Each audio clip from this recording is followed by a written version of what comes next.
Hi everyone and welcome to Crafting with Purple. This is a special edition. There was a discussion in one of the Red Hat Society forums that I'm on, and we were discussing making goblets using mason jars. And here's one that I've just started doing, and it's basically just a jar that's on a candlestick base. Now if you notice there's some purple in here, we're going to talk about what's happening in here in just a bit. And of course, once you have your basic jar on top of your candle base, you can then embellish it. And I'm working on one right now. I'm going to try to make one that I could slip over on the top. I have the embellishment on it. I still need to add some more things and make it a little bit tighter yet. And that way I can slip it off so that I can wash my jar without a whole lot of embellishments on it. So we're going to talk about some of the things that you need to take into account. So these are really simple to make, and it's actually a very versatile technique. In fact, I'm needing to do some candy dishes. Let me pull this one up forward. And I saw these really nice star dishes when I was at the dollar store when I was getting these candlestick bases. They actually came from the Dollar Tree. And I thought, well, this would make a lovely footed candy dish. And I can have one that's lower if I want to. I've got one that's not embellished yet, but if I had it on a table, I could have one that's lower and then one that's higher. I thought I'd make a really pretty tablescape, or maybe another one over here. So that's what I was thinking that I might do. So it's the same technique, it's just that I used the star dish on top. Also use the same technique with a plate and make yourself a cake plate, or you could stack it and make a cupcake, something else that's up here, and these are kind of heavy, but you can make yourself a tiered plate for dessert. So all kinds of things to do. Now we are gluing these together to the base, so you don't want to use anything that's antique or that might get ruined in the end, so take that into account. All right. Our supplies are really straightforward. Let me move this out of the way. You need some kind of a base. Now, you can get these at the thrift store, flea marketing. These particular ones that I'm showing you came from the Dollar Tree. And you can actually buy these by the case from Dollar Tree. So if you go to dollartree.com, I think is their website. I have to go back and double check. You can actually order them by the case. So if you're making a whole bunch for a party, or maybe you're doing it as a group project, you can get these, and again, they're $1 each, so really inexpensive. You need something to go on top. Now, there's all different kinds of jars. Now, the one I used for this one is the standard ball mason jar. It says ball on it. Okay. You can also, and that one I actually got at Michael's when I was there. You can also get ones that have handles on them, and that would be really cute to make one with a handle on it. Okay. You can also get little short ones, and this short one, hang on a second, I forgot to unscrew the top. This little short one might be really adorable, maybe like a martini glass, or again, maybe as a votive. A votive would look really pretty in here. And there's all different sizes and shapes, ones of these with these diamond pattern, and it's got a nice blank area here for you to embellish. So that's another thought. Another thing you can do is use the smooth ones. This particular one came from the Dollar Tree. So if you were looking at not wanting to spend a lot of money and you wanted one that didn't have all that ball writing on it but a smooth surface, you can get smooth glass containers at your Dollar Tree, or just take a look at it. Mayonnaise jar. So you probably have glass jars running around at the house, so take into account what you have. This can be really cheap. They could all be recyclable items. You can buy them. The mason jars you can get just about anywhere. We were talking online that there's even purple mason jars that are still around, and I had put the Amazon link, I know, on my Facebook page for that, and I'll put those in the comments in a little bit. But whatever you need. So you need a base, you need a top. Okay, easy peasy. You're going to need some kind of glue to adhere this together. Now, This is the important part because you don't want your mug to fall apart. All right, so there's all kinds of glues that are out there. Probably the one that most of my friends that are crafters have at the house is E6000, and this is a perfect glue to use for this project. You could also use anything that says glass on it. One of the ones I have currently hiding in my box. This one is from Loctite, and basically you want to make sure that you read on the back what is it good for, and it says right here that it's good for glass. Okay, in this case on this one it's water resistant, shock resistant, temperature resistant.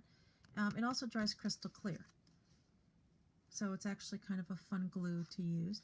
I also found another one that was a Loctite brand that said it was dishwasher safe. Now that would be great if all you're doing is a plain one with no embellishment and you wanted to have a dishwasher safe, but to be honest with you, as soon as you add anything to this project, any kind of embellishment at all, it's not dishwasher safe. So my response is hand wash. So if you're giving it as a gift, make sure you put a little tag in there that says hand wash only. Okay. And then it's really simple. I'm going to go ahead and make another little candy dish.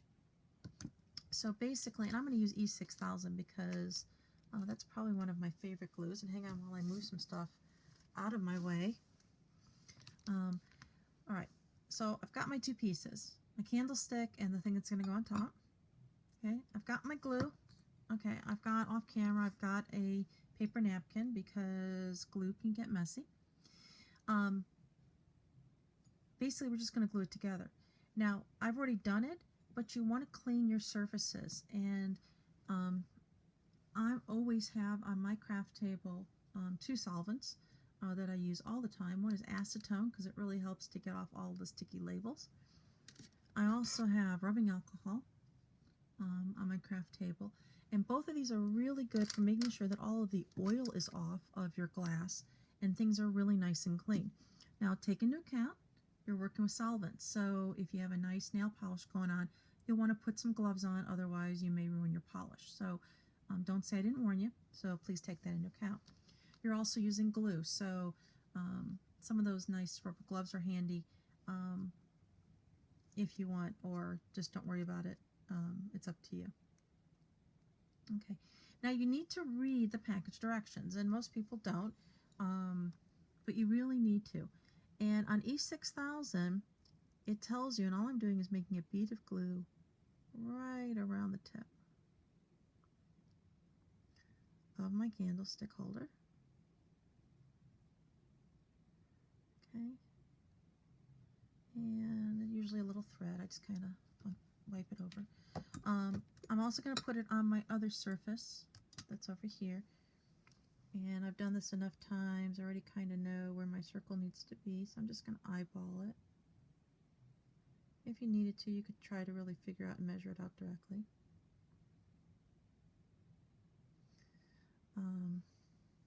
Now, if you didn't read the directions, you would have just stuck these two together right now.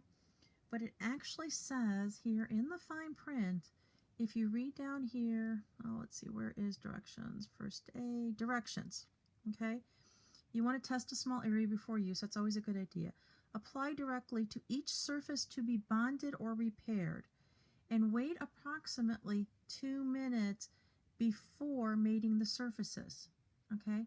That means you put the glue on, like we just did, and you wait just about 2 minutes. Now, you could time it, or you could be like me and say, well, we just need to talk about stuff, okay? So I'm using this. Later on, when I'm playing with my embellishments while we're waiting, one of my favorite embellishment glues is Gem Tack. What I really like about it is it's great and it dries crystal clear. So that's good because I'm always mucking up and getting too much glue where I don't need to. If I'm using really expensive Swarovski crystals or other crystals and I'm doing it in jewelry, I make sure that I get glue. This happens to be a special Swarovski glue, but I make sure that I get glue that's specifically for crystals. Okay, don't use your E6000 on crystals. It causes what's called crazing or crackling on the back of your crystals. So You want to match your glue to your project. Okay, so that's my glue that I keep for my crystals. Sometimes I'll use gem tack as well for my crystals.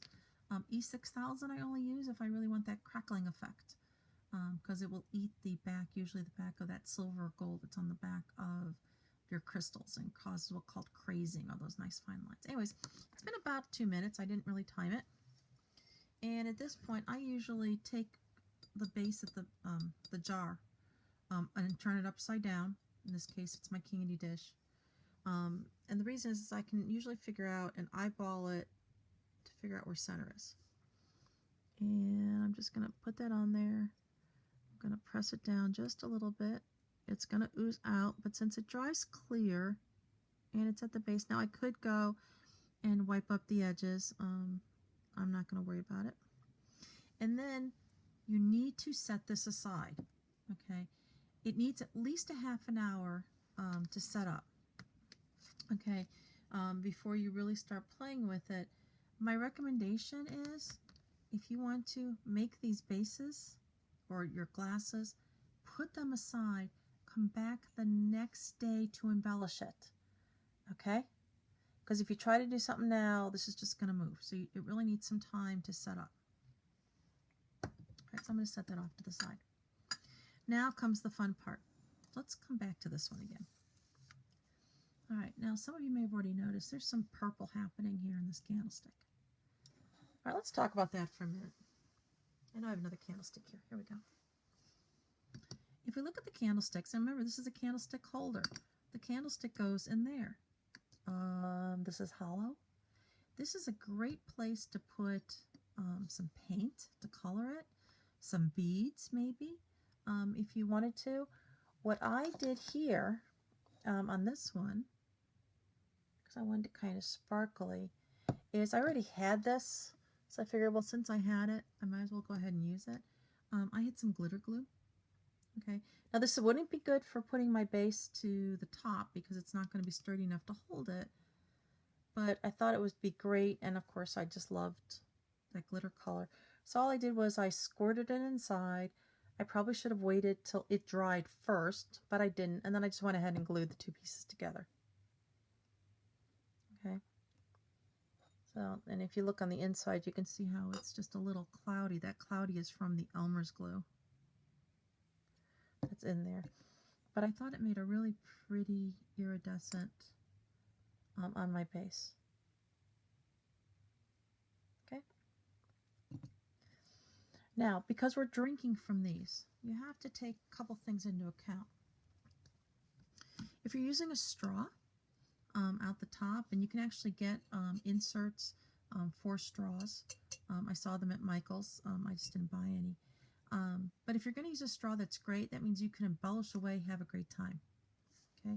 If you're not going to use a straw, and I take off this lip, and you're just going to be, picking it up and drinking, okay, you need to remember that you need to leave all of this area and maybe a little bit down here empty, okay, because that's the part that's going to touch your lips.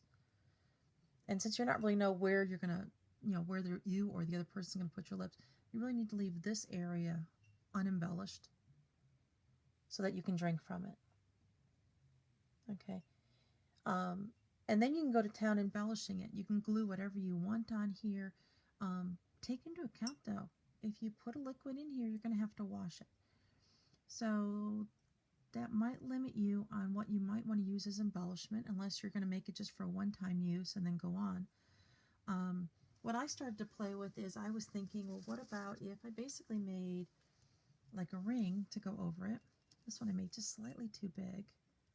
I'm going to have to make it a little bit smaller.